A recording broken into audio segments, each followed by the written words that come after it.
And they even have the gumption to turn around to conservatives who have been in this movement forever and try to lecture them. And so I'll tell you how to really argue on these issues. What the hell do you know? You've been wrong about everything.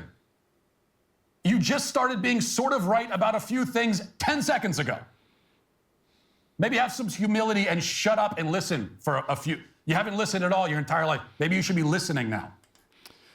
Well, Matt Walsh is absolutely going off on leftists in a long 20-odd minute rant today on his show, The Matt Walsh Show, on YouTube. And he is fed up with with ridiculous calls for unity from leftists and liberals and Democrats and all the usual suspects. Now that they've lost the election, now that people are seeing through their nonsense, now that even people like the Young Turks and Morning Joe seem to be coming around to the more centrist position, or God forbid, even slightly to the right position.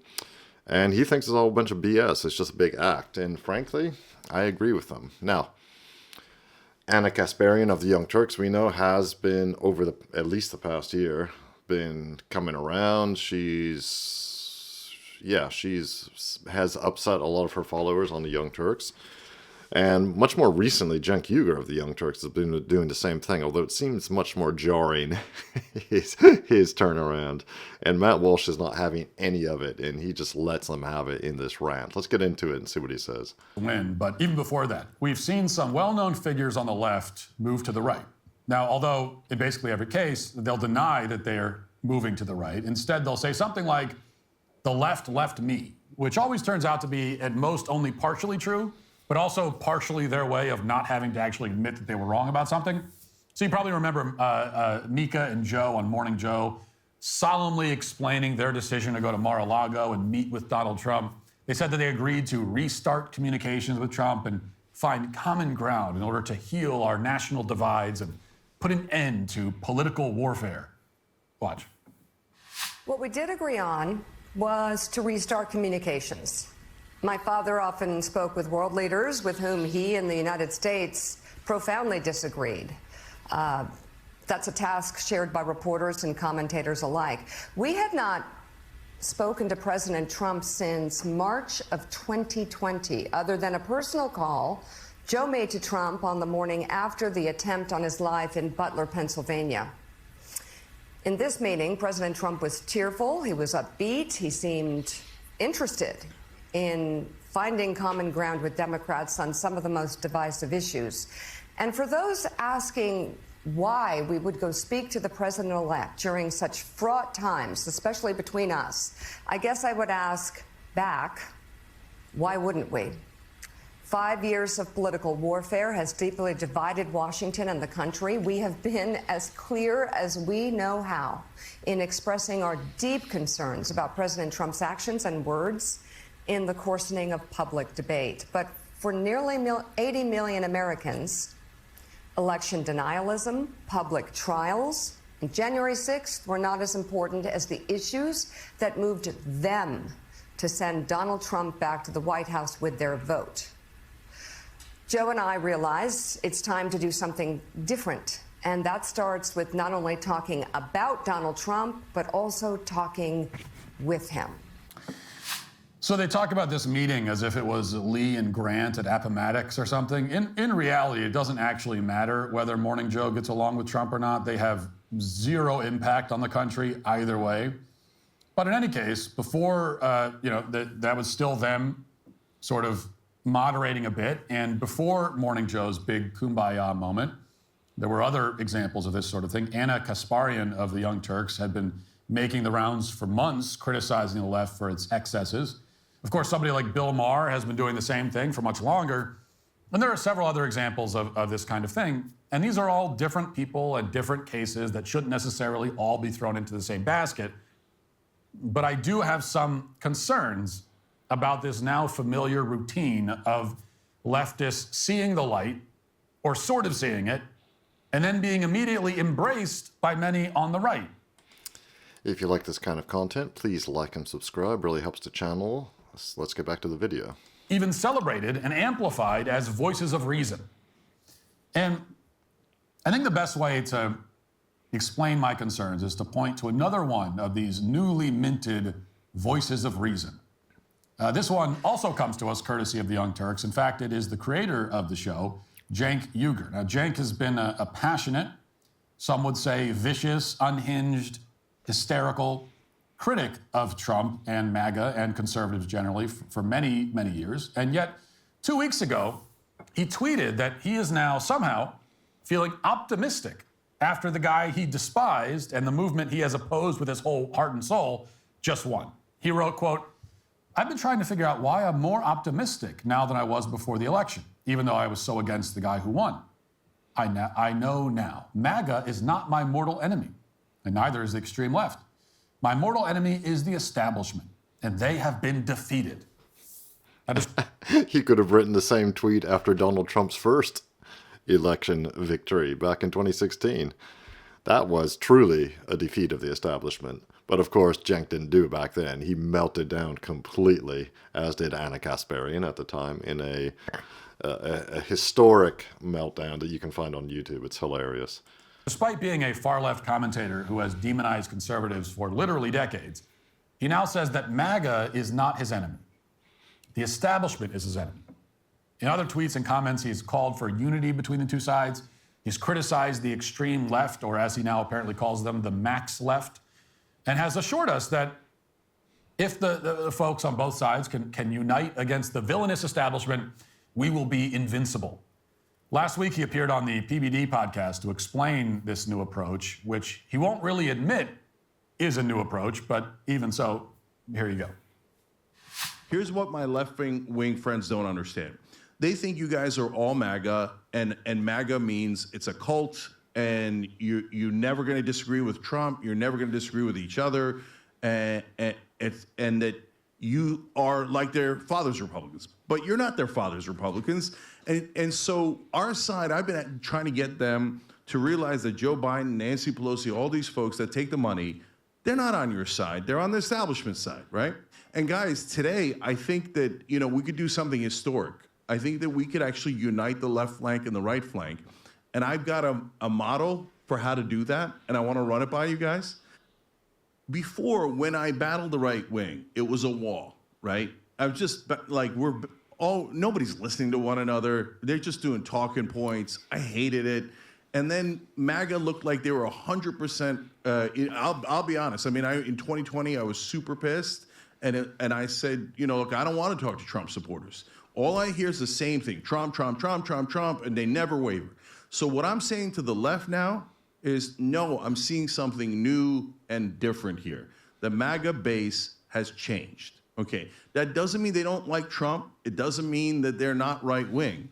But there is a significant portion of the MAGA base now that is, in my opinion, right-wing populists who are actually anti-establishment, actually anti-corruption, actually anti-war. And what I'm trying to tell the left is, take the win, take the win. We've been standing opposed here for 20 years, trying to cut the Pentagon, trying to be anti-war, getting money out of politics. If people say yes, for God's sake, that's our lost tribe. Those are our right-wing brothers and sisters who are Americans, who are populists, who agree with us. Let's go fight the establishment together, because if we're united, they cannot stop us. Our right-wing brothers, wow. It's so nice of Cenk Uygur, who used to froth at the mouth in his hatred for anything that was not what he called progressive or left-wing. Now he just wants to reach out. He's so open-hearted and so encompassing and inclusive that he wants to reach out to his right-wing brothers and welcome them in to what? You mean into where they were already? It's amazing how he's trying to attempt to take some sort of ownership of this. Like he's the one who's welcoming the long-lost sheep, when maybe the right wing might accept him, allow him to come in. Maybe. He's going to be on probation for a long time, though. Brothers and sisters. Very nice sentiment. Cenk says that he has a plan. In fact, he said in the interview he had a plan to unite us all. He's all about unity. And he says that the MAGA base has changed. now it is actually anti-establishment, anti-corruption, and anti-war. But you know, there are some rather significant problems here. And the first and most obvious is that the MAGA base has always been anti-establishment, anti-corruption, and anti-war. Those have been by far the defining features of the base from day one. But Cenk pretends that this was only a recent development so that, again, he can avoid actually admitting that he was wrong. In fact, he goes further. He takes credit. He pretends that the MAGA base has come to him, that this is a left-wing win, basically. Now, the other problem, and it's a big one, is that Cenk extends this olive branch to Trump supporters and praises them for their stand against corruption and war. But here's what he was saying about Donald Trump as recently as last October. He's a dictator. He's a fascist. That's not hyperbole.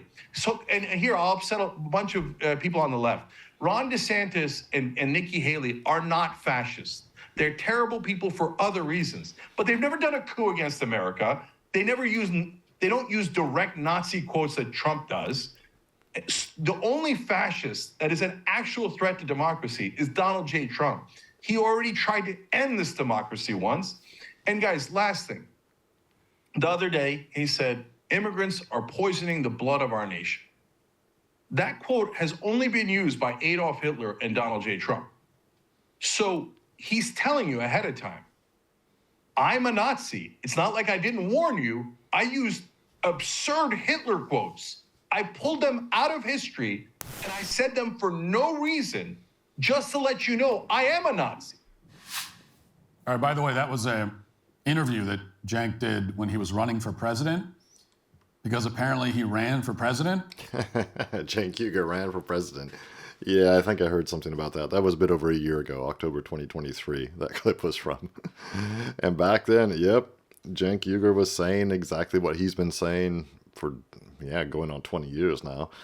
That Republicans are Nazis, right-wingers are Nazis. Donald Trump in particular is a big, nasty, mean Nazi who's a big follower of Hitler and an enjoyer of Hitler and all those things.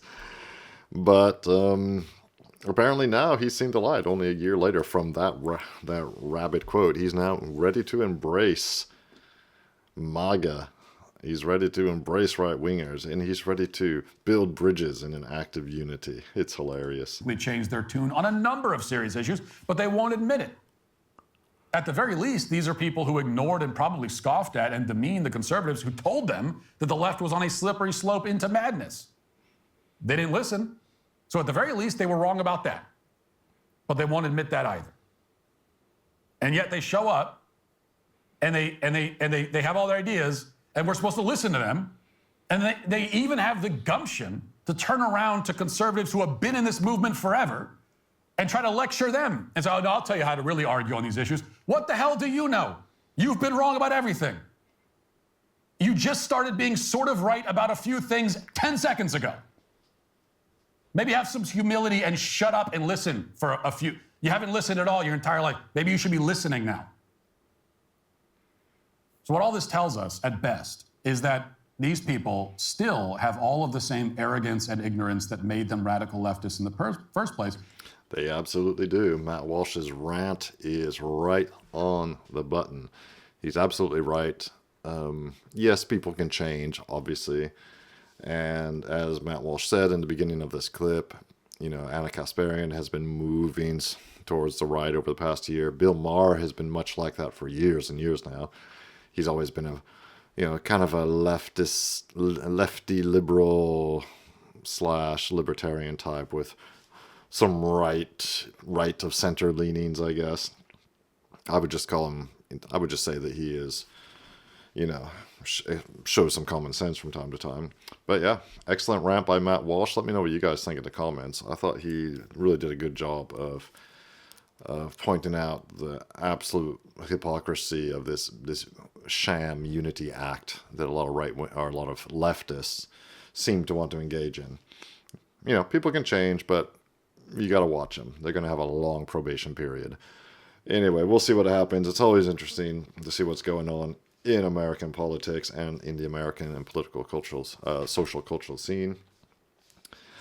I really must get back to some European stuff soon. Some people in my comments have been asking for it, but this American stuff, it just never ends. But I'll find something, don't worry. In the meantime, if you like this kind of content, please like and subscribe. Really helps me grow the channel and continue making content for you.